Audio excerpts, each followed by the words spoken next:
Estamos aqui no Saúde Business Forum com a Viviane Mosé. Ela é filósofa, escritora, e a gente vai repercutir um pouquinho a palestra que ela acabou de fazer sobre as relações humanas nessa era digital, nessa transição do industrial para o digital, o que se perde, o que se ganha.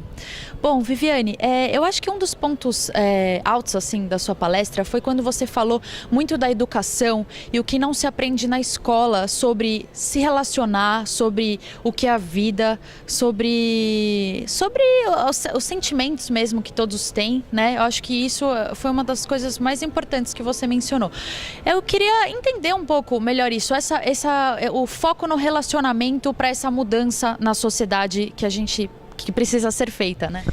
Na verdade, a educação deveria ter sido uma educação voltada para a vida sempre, né? Mas não foi, só que agora não há opção, porque nós temos a tecnologia além de nós. A tecnologia nos permite compartilhar, nos permite agregar, nos permite aderir, né? Quer dizer, eu posso ser pobre, pequena, mas eu posso ser esperta e ter algo para dizer, e isso, eu tenho espaço para isso. Então, as mídias estão nesse grau, mas a nossa capacidade não. Nós usamos mal os meios de comunicação que a gente tem. A gente não usa bem. Então, hoje, para você usar a tecnologia a seu favor, usar a rede, não só a rede social, mas a internet, o que ela nos permite, você precisa ser um ser humano que pensa e não repete. A nossa escola nos ensina a repetir conteúdos, mas hoje você acessa por um celular, por qualquer suporte móvel, né? Você acessa qualquer dado, qualquer data, qualquer nome próprio, né?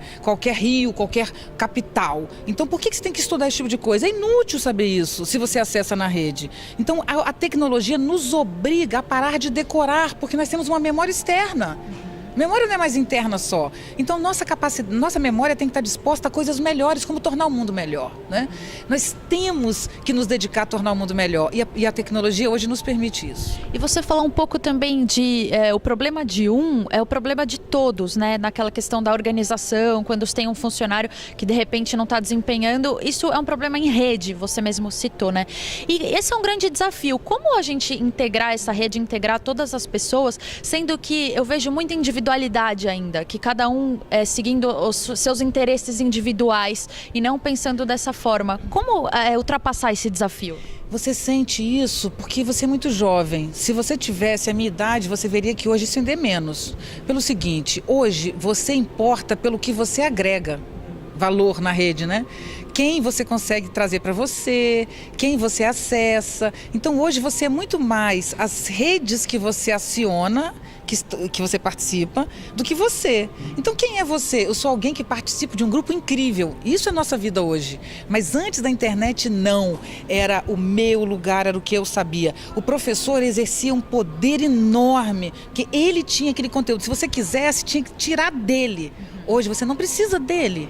Você pode desenvolver a sua capacidade de leitura e ter sozinho, né? Então, hoje tem valor quem produz conteúdo e não quem repete. E isso é muito bacana. Essa individualidade que você se refere, ela é uma doença nossa, né? Um delírio.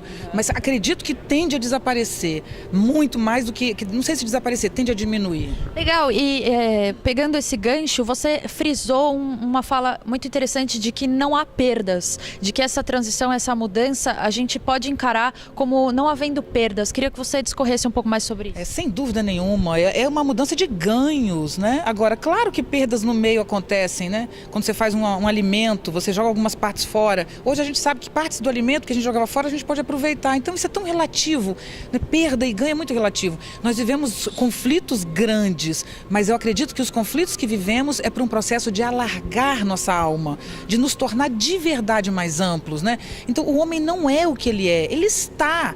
Essa maneira de ser, esse individualismo, esse preconceito, esse racismo, esse antissemitismo, não são características do ser humano. E são momentos equivocados da sociedade, né? Então, se o ser humano, como diz Nietzsche, que é o meu filósofo predileto, o homem é uma ponte, né? É uma corda estendida sobre um abismo. Então, a gente ainda não é o que a gente pode ser. Nós temos que transformar o ser humano em algo mais amplo, menos preconceituoso, menos burro. Porque, no fundo, somos extremamente ignorantes com o que estamos fazendo com nós mesmos e com o mundo.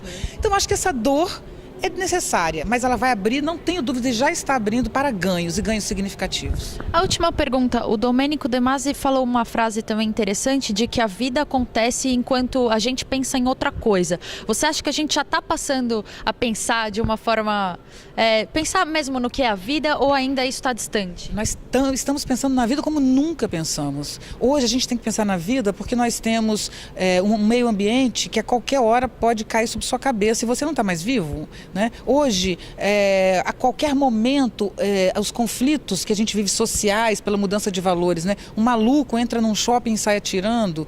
Então essas coisas fogem do nosso controle. A guerra não. Quando estava num país que não entrava em guerra, você não tinha esse problema, né? Então sempre teve violência, mas hoje ela é generalizada. Então a gente vive um momento tão duro que a gente é obrigado a pensar no presente. Obrigado a ver se vai chover, né? Obrigado a ver o que está acontecendo, se a Croácia vai, como é que está a Croácia, como é que está. Então nós somos obrigados a descobrir novamente que somos mortais e isso nos torna humanos.